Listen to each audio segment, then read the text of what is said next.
Good afternoon, everyone. My name is Mark Dirks, and on behalf of ACRL and Choice, I'd like to welcome you to today's program, Keeping Classic Reference Current, which is sponsored by Springer Nature.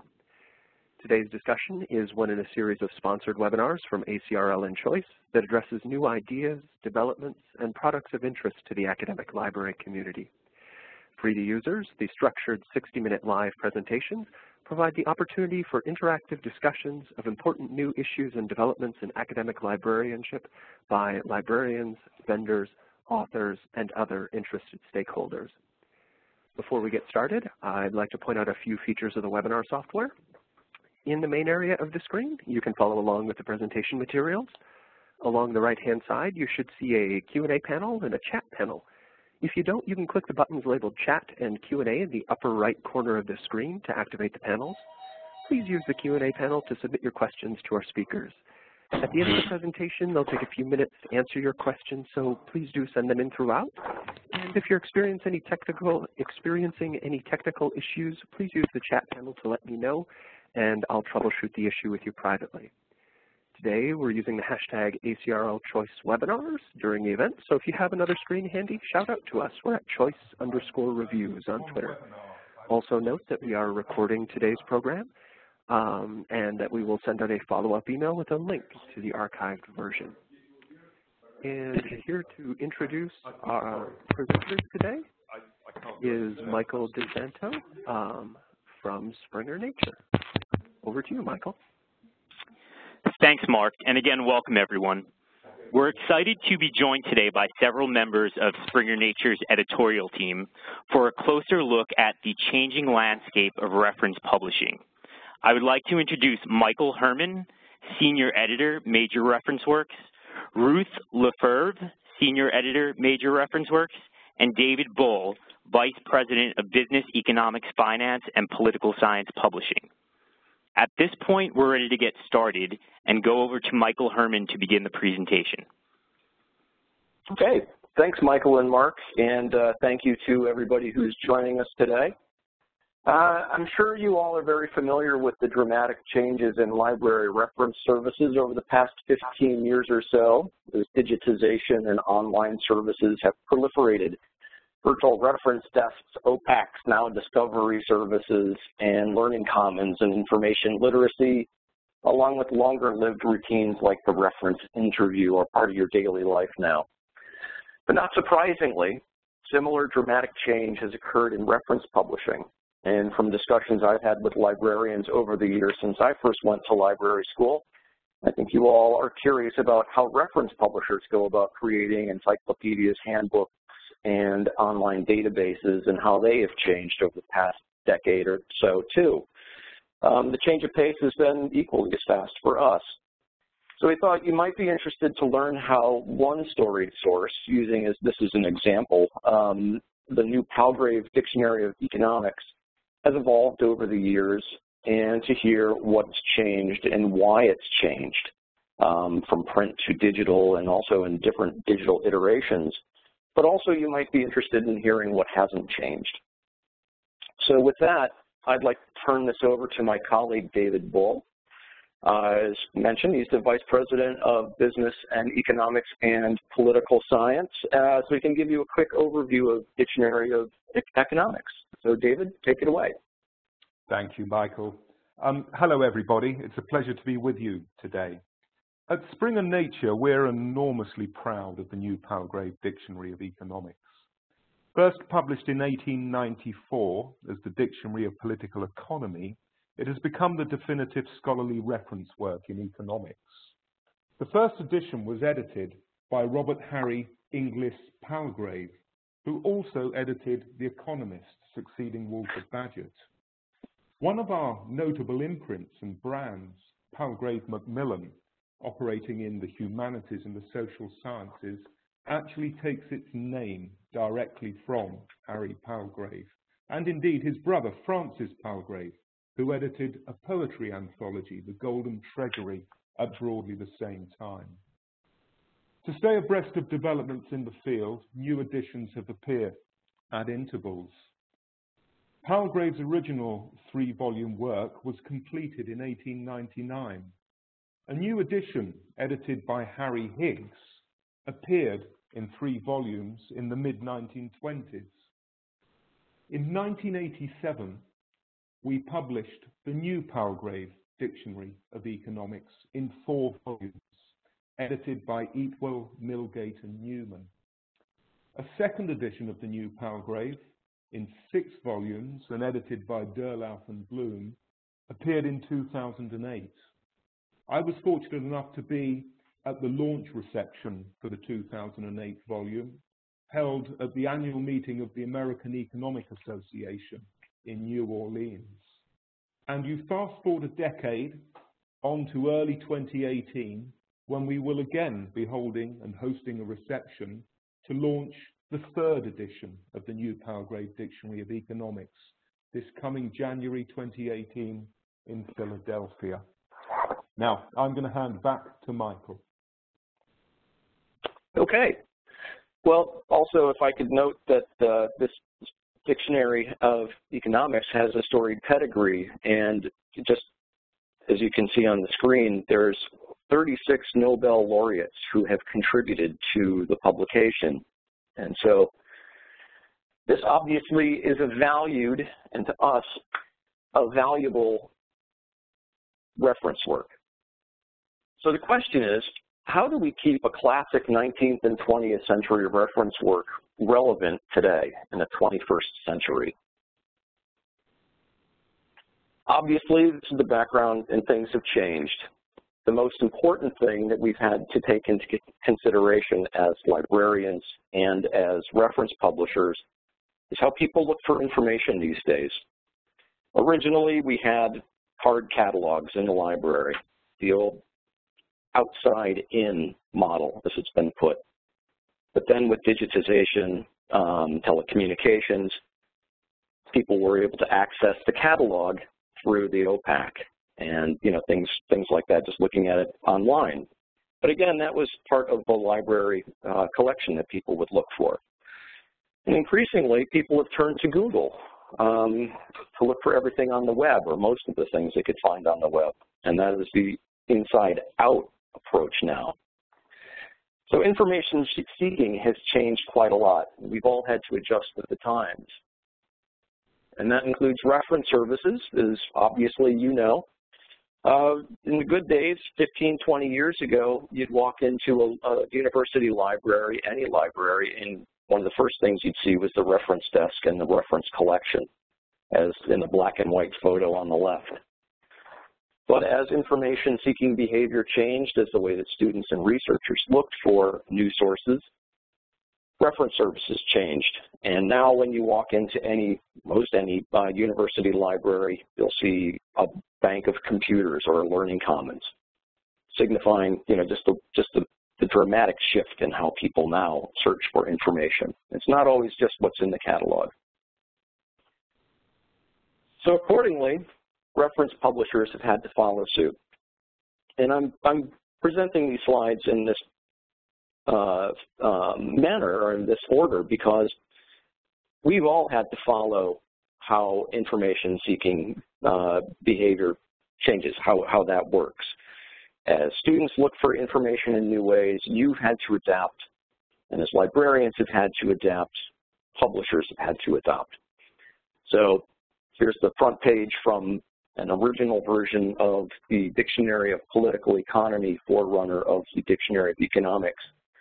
And now we see a web page shot of the next version of the new Palgrave Dictionary of Economics, which is on Springer Link. This is one way that people are looking for information, and this is how it has to be found nowadays.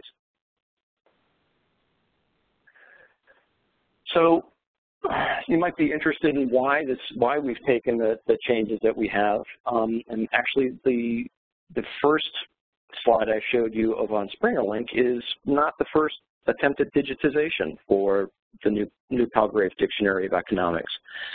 The first version happened in the late 2000s. I think it came out in 2008. And Ruth, if you could give our audience an overview of the thinking behind the creating the website, please do. Yeah, absolutely. Thank you, Mike. Hello, everybody. So as you can see on screen, in 2008 we published the new Palgrave Dictionary of Economics, 2nd edition. The digital edition you can see here on screen now. This was our first simultaneous print and digital reference work. And if my memory serves me correctly, but David may correct me on this, it was Palgrave's first simultaneous for any publication that we've done at all. So it was really a really exciting time and a whole new experience for everybody who was involved in it. As David mentioned, we launched this at the American Economics Association in January of 2008, and I was very fortunate to be with David at that event. And we demoed the website there to a really enthusiastic audience of people. But like other publishers at the time, the digital edition was born from the print. I mean, that's to say, our starting point was still a print publication workflow. And, you know, for some time, this was a really great success for us. The obvious advantages being the online discovery, speed to publication, and the ability to make corrections. Basically, not having to wait for the next print edition to add new content and make corrections was fantastic, especially when you think of the time that we were living through when the dictionary was published. You know, for example, we were able to add lots of new content summarizing events like the financial crisis and the economic impact of the Arab Spring really speedily, you know, which of course we would never have been able to do under, you know, our older model. But ultimately, what we were doing wasn't really sustainable. Palgrave wasn't a software developer, so we had to outsource the hosting of the site to another company. This meant there wasn't anywhere near as much flexibility as we would have liked when requesting changes, and it was expensive to request any new functionality. Moreover, certain elements of the software were overtaken by the regularity of new browser update rollouts, causing quite a lot of functionality and display issues. Just one example I can give you, new browser versions often cause mathematical formulations to display incorrectly, which, it goes without saying, for an economics publication was a real problem. And finally, it was a siloed product and unconnected to our wider company systems, which, amongst other things, often caused a great deal of duplication of effort for people who were working on the product. And I think that's it from me, Mike. Are you happy to take over again? Yeah, sure, of course. But also I think another thing to mention with the Dictionary of Economics website is it was exclusively a digital online site. It was very difficult to create an ebook or a print version of the new material too, wasn't it? Mm-hmm, absolutely, yeah. Yeah, so what happened is this was typical of a lot of publishers' first digital efforts, is just let's create a website. You know, that's the way that people are going to look for information these days, and it obviously had a lot of advantages. But as time went by, I think a lot of publishers, most publishers in fact, have learned the disadvantages of approaching it from this perspective, as you see in front of you. It's just a single product, standing on its own, not really, you know, tied to anything else. Hard to do. It gets old fast. It was a new venture for us. We learned some lessons about digital publishing. Actually, there were quite a few of them and pretty profound. I think some of the most important lessons that we've learned on the publishing side is it's really important to develop your own software. I think librarians can sympathize because a lot of the services or a lot of the software that you have, at least early on, was software as a service where you purchase or lease the software, you install it onto your systems, and then you're somewhat at the mercy of a third-party vendor to make changes that you think are important to your needs and your interests. And that can become a big hurdle.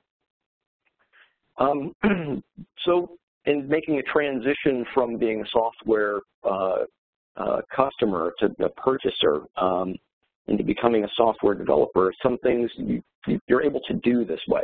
You're able to tie your product, your software into the wider company architecture.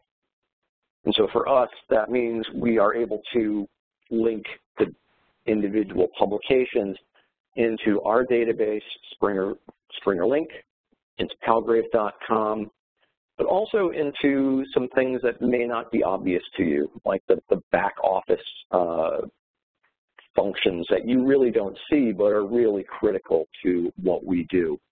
Bflux, for example, which is our, gosh, I don't know how you would describe it necessarily, but that is the big database containing all of our product information. So every new product, every new edition that's created has all of the marketing information, the pricing information, the author information, you name it, goes into this. Without Bflux, nothing happens. But also it allows us to tie in some certain bespoke products or software products like Meteor, which I'll talk about in a bit. And Meteor is our online development tool for major reference works. So again, we have our own software. We're able to develop it and tie in different things to it. But also, we can put in applications like Bookmetrics, which I don't know if you are familiar with, but if you are not, I encourage you to check it out, because Bookmetrics is a new way that we have developed to measure usage. For example, how often is a chapter downloaded? How many times is a book downloaded? How many citations does a particular work or chapter have? How many readers does it have on Mendeley and the like? And that's a good way of making visible a lot of data and usage that had never been used before. So it's an alt metrics feature. Also, in creating our own software, we've learned the value of modular development, so that instead of having one piece of software that just cannot be taken down or cannot be adjusted, you learn to work on chunks of it at a time, so that you can improve little bits at a time while everything else works. You can add on new parts. You can basically, take it apart, put it together, improve, on and on and on, for nimble development. And I think that that's shown up in how Springer Link and the new Springer Nature websites will show up and how they'll perform. But also, and importantly, from our end users' perspectives, is it provides a better end user experience. We've put a lot of effort into increasing our download speeds, because a lot of these documents that we have, publications, are large, and people don't want to sit around for minutes waiting for files to download. Importantly, it helps us with search engine optimization. If people can't find our publications, they're not going to read them. Discovery is really the name of the game in many ways right now. We also are able to hone and refine our user interface. Lots of white space on Springer Link right now, as opposed to the old Springer Link that was very cluttered and hard to use. Just makes for a much better user experience. Not last but not least is better metadata. We are able to improve our MARC records, have just the author information, publication information, just all the Onyx feeds, all of the things that we need to do. We can take into consideration the various metadata feeds, metadata collections and metadata feeds that we need for various customers and clients, and get them out to them much more efficiently. And of course, as I mentioned before, better discoverability. I cannot overestimate how much how important that is. So, speaking of the modular and born digital, we have our own bespoke editorial online reviewing platform called Meteor. And Meteor is an acronym, actually, and it stands for Multi-Purpose Electronic Tool for Editing and Online Reviewing. We've been working on this since 2014, and it's worked very well for us. We've got now many hundreds of MRWs either published or in development. But what's really cool about this is that it's tied into our larger information and data architecture. And that might not seem like a big thing, but it actually is. It's a huge leap in publishing and reference publishing, because that allows us to do all sorts of cool things that we were unable to do before. So in a traditional book publishing workflow, an author would sign a contract and then recruit people to write for a project, gather manuscripts, arrange for peer review, and then come back to us once the final manuscript was finished. And we would essentially just feed a document into our XML converter and then publish it as an ebook, which was, fine, it was digital, but that was basically print publishing with a lot of digital scaffolding surrounding it. So what we've been able to do by taking advantage of digital publishing is create digital products. And what that allows us to do is to do dynamic live online first publishing. So because Meteor focuses on individual chapters, we are able to allow authors to review online and then accept work, which we'll send off to our production team. And then once it goes through production and copy editing, we can publish it online first. So in a way, this is like what's happened. We're following what's happened with journals. We're not a journal publishing system yet. We're not there. But the ability to focus on the chapter chunk of information, publish it online first, is much like what journals have done. However, one way that we differ strongly from journals is we have dynamic publishing.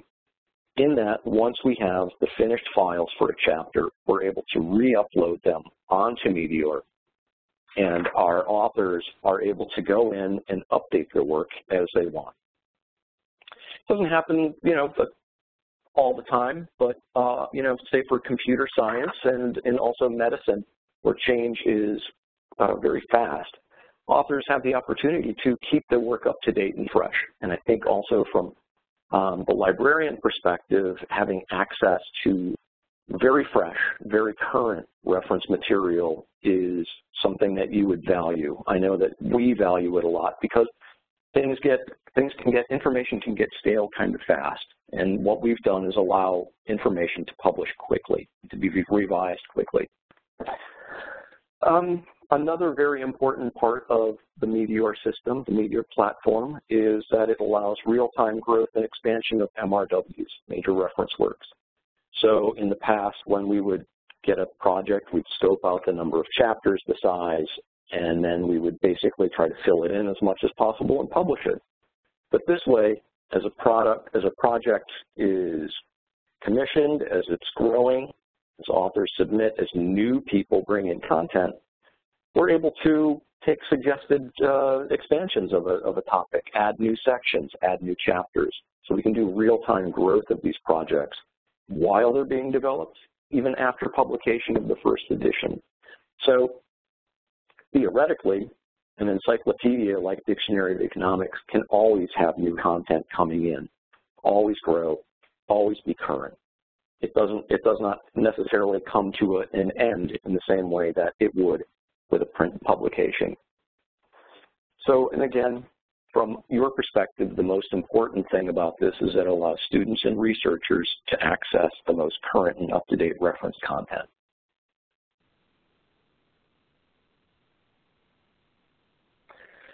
So, a little inside baseball about how we actually create reference works. Some things haven't changed. For example, what we've done in creating or lining up the creation of the next edition of the new Palgrave Dictionary of Economics is on the human side. Nothing has really changed from how we've done it for the past century. We as publishers will find an editor-in-chief, we'll look for an editor-in-chief, and Ruth, can you help me out here by reminding me? Absolutely, yes. Yeah. I was just going to say that you know, the Palgrave, the commissioning teams go out and look for a new editor-in-chief, and they do that in the traditional way, don't they? They go out to their network of contacts, and they meet people at conferences, etc. You know, as Mike has just said, that hasn't changed at all. You know, it's still the same. It's still, the human side is still the same. Once that's happened, once we've got an EIC on, an editor-in-chief on board, I won't use jargon. We recruit an editorial board. They recruit an editorial board and section editors. And then the editorial team go out and they recruit the authors who write the chapters for us. So really, you know, as before, scholars are providing the intellectual framework and they're driving the project forward. But Springer Nature, we assist them in that process with the kind of workflows and with the Meteor setup that we have.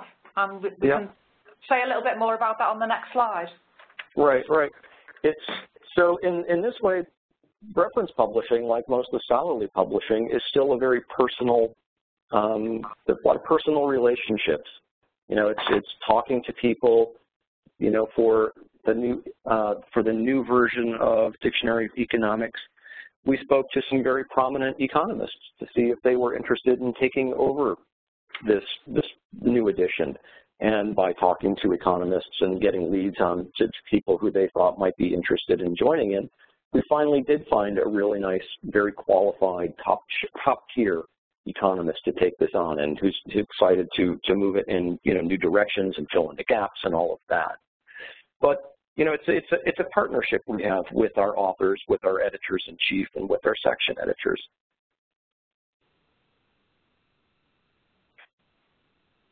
But there are some things that have changed. And Ruth, okay, go ahead, hit it. Okay. Okay. Well, how does it work, and what kind of support are we providing? Well, the first thing I'm going to mention is we have development editors. And I am one of those, and that's a major part of my current role. It's a really great role to have because, you know, as Mike was saying here, it's a very personal thing. It's very, you know, we do lots and lots of relationship building with people, and that's something I really enjoy about the work that I do. A development editor is a key point of contact for all of the editorial team and the authors. And that goes right from the first commissioning when the first commissioning instructions come in, right through to handing over the signed-off manuscript to our production colleagues. So a development editor is there all the way, supporting the editorial team, right the way through the kind of the editorial life, and often beyond. Yeah. So just a little background is that these are very labor-intensive projects, major reference works. For the Palgrave and Springer major reference works, we have a minimum size of 1,000 pages, and we have no maximum size. So these can range from, say, 50 authors and, you know, an editor-in-chief to projects with about 3,000 authors and, you know, a couple of hundred section editors and, you know, 4 to 5 editors-in-chiefs. So these are very large, logistically challenging projects. And that's another reason why it's so fantastic to have Meteor, because you know, it's just such a brilliant system to kind of organise all the projects that we have that everybody uses. As Mike's mentioned before, this is kind of our bespoke online editorial authoring and peer review tool.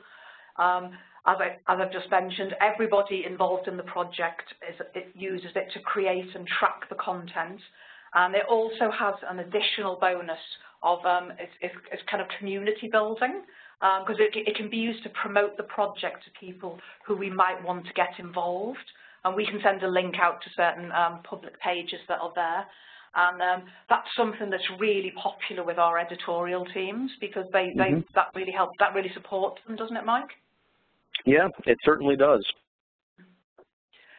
And anyway, at this stage, the focus is on individual chapters as they go through the editorial stage. And I think Mike's touched on this before, but as soon as a chapter has been peer reviewed and approved, It can be online often within a couple of weeks from submission. And, you know, as you can all imagine, and this is really popular with our authors, as it means their work is immediately citable rather than having to wait for the rest of the entries to be published, as we would have had to do in the past.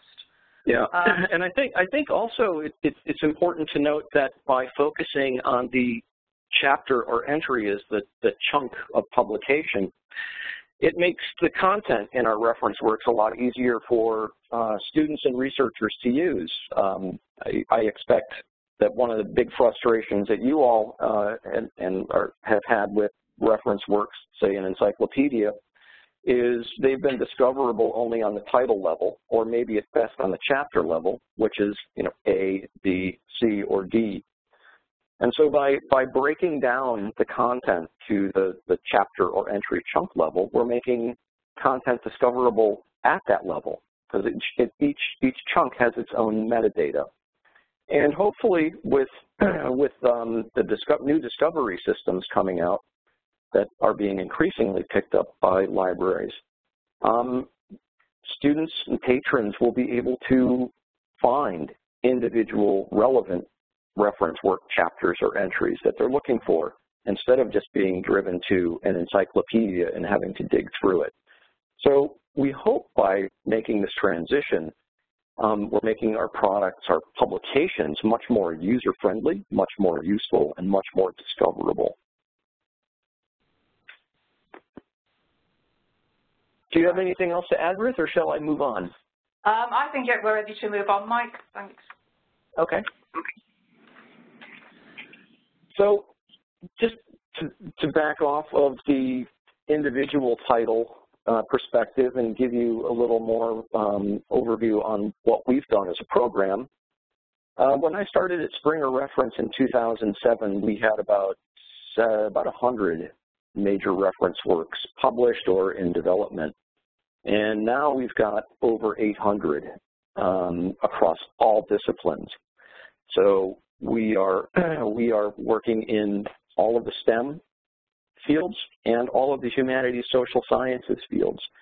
I think ultimately this will give us the most comprehensive scholarly book publishing list in the world. I think this is really exciting because normally, you know, a publisher focuses on one area and then, you know, just really establishes a name and makes a name in there. But now we have the opportunity to work across all different branches, hopefully tie them all together in some way, and, you know, we'll see what happens. But again, to give you a feel for the scale that we're working on, you know, we've got over 500,000 chapters and entries in our major reference works publications, and that equates to over 500,000 authors, section editors, and editors-in-chief. So a lot of people involved. You typically, you know, from top universities, you know, contributing their knowledge, consolidating the knowledge in the field, hopefully making their chapters, their entries, and their encyclopedias and handbooks an ideal starting place for people to begin their own research.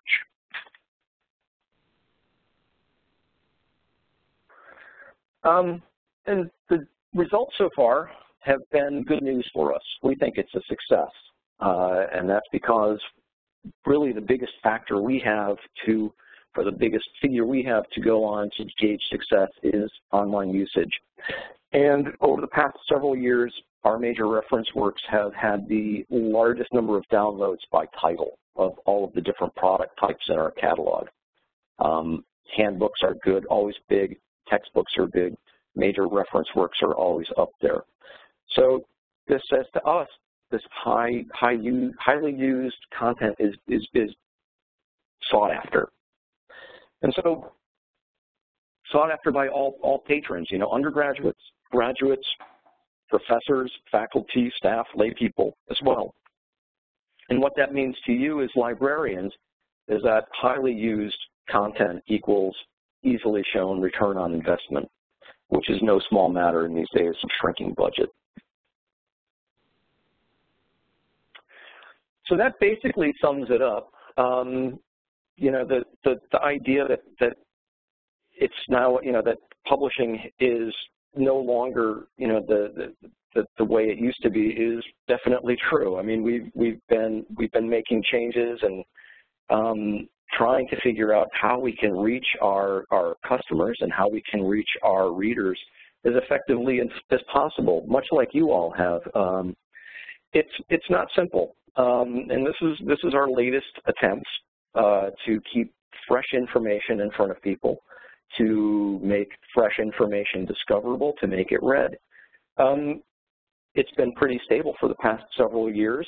My guess is that it will change a lot over the next 5 years, and perhaps we'll have the opportunity to revisit this presentation and see how our reference publishing services match up with what you all are doing in the libraries.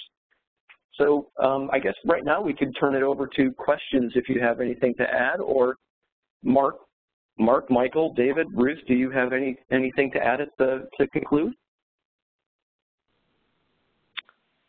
All right, we can move over to questions. Yeah, we can move over to the Q&A portion of the webinar. Everyone can feel free to submit any questions you may have at this time. And we will start with the first question here. I will read out, if MRW content is being updated constantly, how do you manage version control? Does the new Go ahead, finish it. Does the new and updated content contribute to a future edition, or is it still tied to the original volume it appeared in? Yeah, well, it depends. So we create 3 versions of everything that we publish.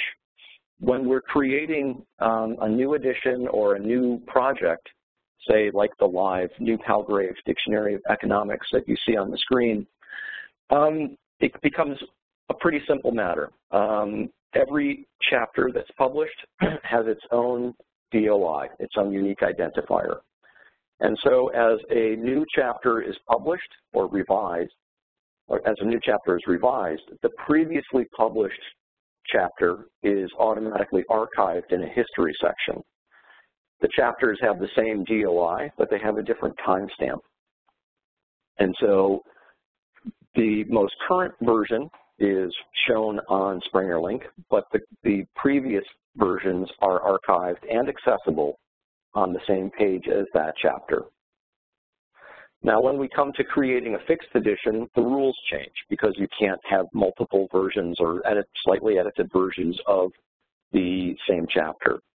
In which case, what we do is talk to the editors-in-chief who have the final selection of what goes into the book and what goes into the ebook. So typically what will happen is they will use the most recent version of a chapter or an entry for the book and ebook version. So it depends on what the rendition is. The live reference, it's all online and accessible. In the book or ebook version, which are fixed, it's typically the most recent version. Okay, great. And another question with regard to the 2008 web version of the dictionary, will that be retiring? The version that we saw on screen earlier, yes, that's retiring at the end of this year, and everything has moved over to we'll be moving over to Springer Link. Okay. An additional question, would you be able to share more of how you made this product more discoverable with better SEO and metadata? Yeah. Well, we've been talking to our search engine teams, search engine optimization teams, and our market intelligence people, also the guys who designed Springer Link, looking for ways to better structure titles. That's key. Looking for how we can better structure our individual chapters. So having a definition at the beginning of a chapter goes a long way in making a chunk of content easily discoverable. It's pretty complicated. Let's see, one thing I've learned with the reference material is that what we have to focus on is informational searches as opposed to what are known as transactional searches, or there's a third one that's escaping me. But the idea is to keep in mind, who's looking for information and how they're going about it. And so one thing that's quickly becoming apparent is that we need to educate our editors-in-chiefs and our authors on titling, better titling their chapters in a way that the title of the chapter anticipates a search query. So it's an ongoing process, and what works now or what we have success with now can change as soon as the Google algorithm changes as well. But it's something that we put a lot of thought into. Can I add something, Mike? Yeah, go ahead. Because economics is a very structured and hierarchical discipline in terms of keywords and how one finds information and data. So taking all of what Michael has said on board, what we've layered on top of this is application of what are termed the JEL Codes. That's the Journal of Economic Literature Codes, which is a definitional basis for breaking down the wider economics disciplines. So that's allied to what Mike has just detailed for everyone. Yeah, it's a multifaceted question. There's the search engines, there's browse capability, and then there's also trying to structure it properly for abstracting indexing services. But that's about what I can tell you now. I mean, metadata we have for MARC records, MARC 21 records, also Onyx feeds, that sort of thing. That's pretty standard, I think, and that's taken care of by different departments within Springer Nature. That's their domain. But from an editorial perspective, I think our real focus is on titling and trying to structure the work itself and the chunks of information in the work so that spiders can crawl our content and properly index it so that when a typical search query for that information is made, our content is returned on the first page, or preferably in the top 5 returns. So it's very difficult to do. All right, we have an additional question here. Since works are constantly being updated, will there be a definitive version that can be used for citing the work? Everything that we publish is citable. I think the idea of a definitive version is very much a book mindset. You can cite the books, but you can also cite the online dynamic version. Again, everything that we publish, dynamic, book, or ebook, has its own DOI, its own bibliographic record. So one of the things I find very interesting about what we're doing and with dynamic publishing is it really does kind of make you look at the question of what is definitive again. Just because it's dynamic doesn't mean that it's that it's non-definitive. It depends on what the person is looking for. What source, what information is that person looking for, and for what purposes. But I think the idea of having something that is essentially the Bible and will never change is just going away. But I think underneath that question is just kind of wondering how do you cite stuff? What value does it have? And yeah, we keep all of the trappings of scholarly publishing with everything that we have. Everything is peer reviewed. Everything, it has its own record, its own unique identifier. These are legitimate scholarly publications. But just because, say, the author revises an article after 6 months doesn't necessarily mean that the previously published version of that chapter is no longer worth reading or even, cannot be used. I think there's also a historical aspect to this, or almost an archaeological aspect of this kind of publishing that can have quite a lot of value. All right, great. And with regard to the web version of the new Palgrave Dictionary of Economics, customers that currently subscribe to that version, now that it's being transitioned, what type of access do they have to the new version of the dictionary?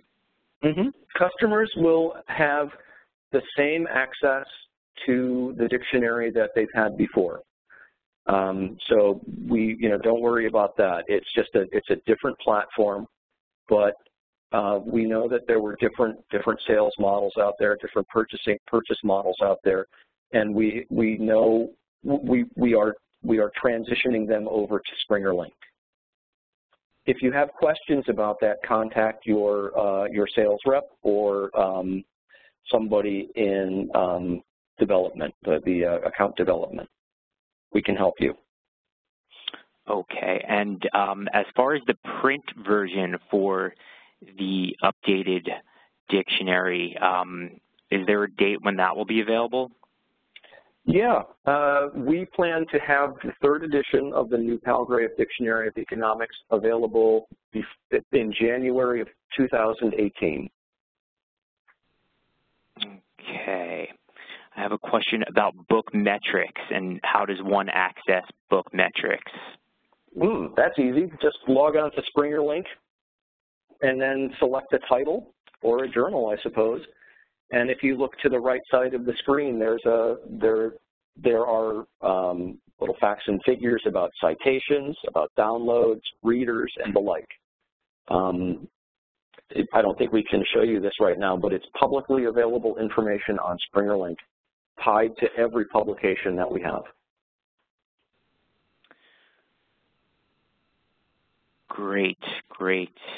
And another question here about whether you've thought about eliminating print editions. Oh, yeah, we've thought long and hard about that. I think that major reference works like journals are being kind of liberated from paper. Paper was a default technology for storing and retrieving information, and it worked really well up until digital technology really became pervasive.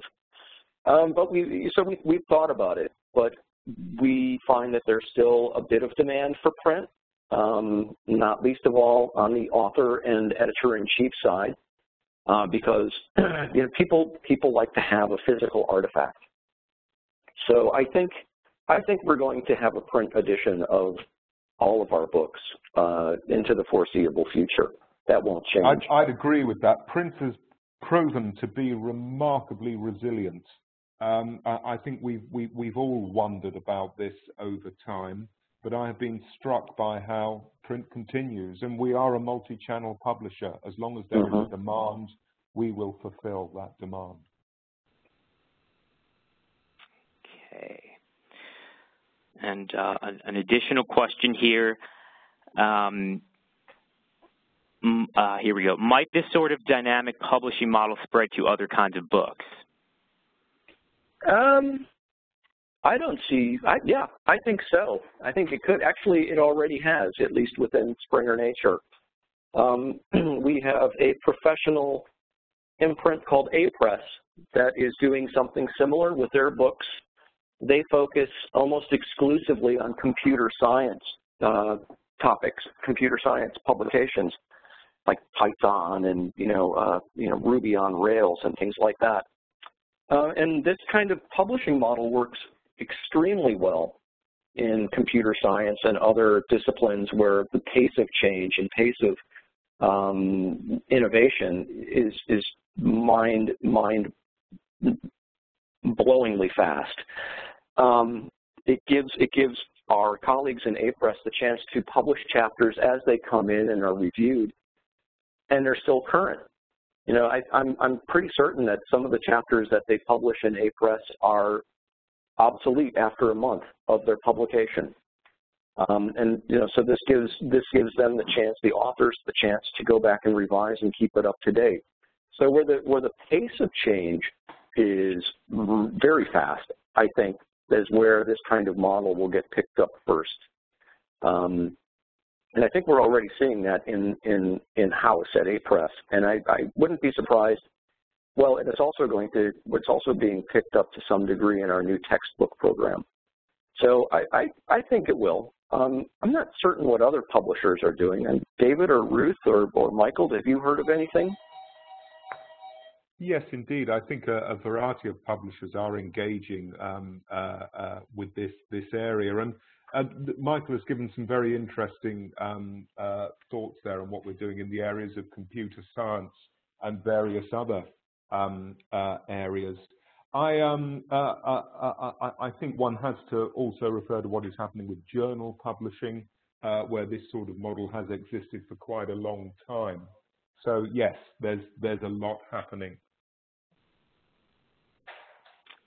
All right, and let's see if we have time for one more question here.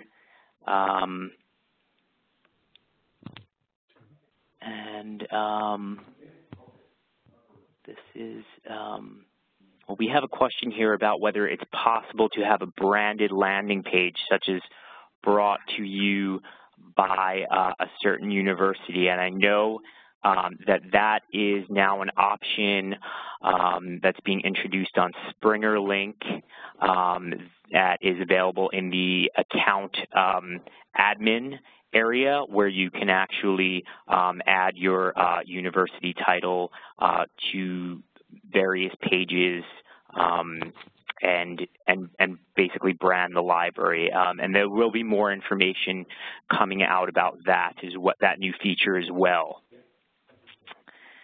So stay tuned for that coming soon.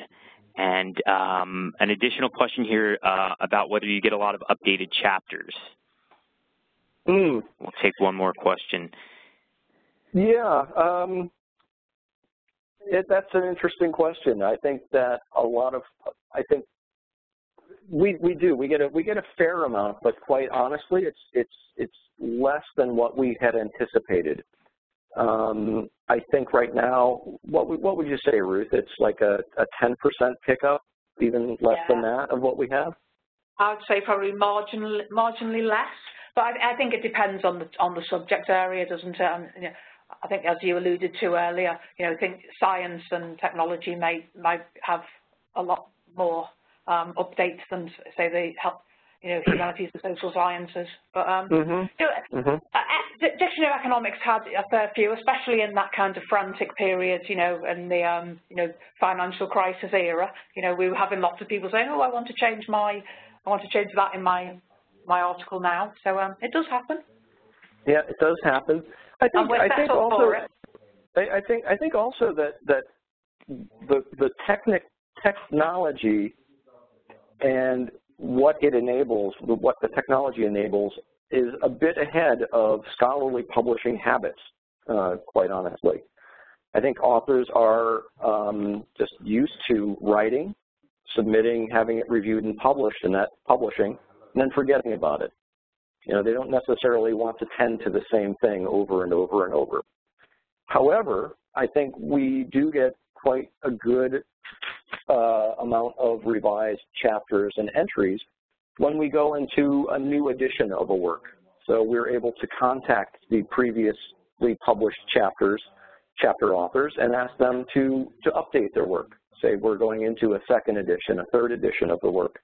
Here's your opportunity to make it current, to update the references, to, you know, bring in new influences on your field. And I think that's how it's working best. Yeah, Ruth, what would you say? Yeah, I tend to agree with you there, Mike. Yeah, okay. All right, great. Well, thank you for all of those great questions. It does look like we're ready to wrap up our time together today. and hope you've gained some insight into the evolution of reference publishing and how these changes are connected to changes in reference services at our libraries. I will turn it back over to Mark now. All right. Well, thank you, Michael, and thank you to Michael, David, and Ruth for presenting all of this information to us. Thanks for spending some time with us today and sharing your insights on major reference works and reference publishing. Very, very interesting. I'd also like to remind our viewers that we did record today's program, so be on the lookout for a follow-up email from ACRL and Choice with a link to the recording. And also, you may notice that you have the opportunity to fill out a quick survey. It's only 5 questions. If you could take a moment to do that as you're logging off here, we would appreciate it a lot. So thanks to all of you out there for joining us today. I hope you enjoyed the session, and I hope you have an excellent rest of your day. Thank you, Mark. And thank you, everybody, for joining us. Thank you, everybody. Thank you, everybody. Goodbye. Bye.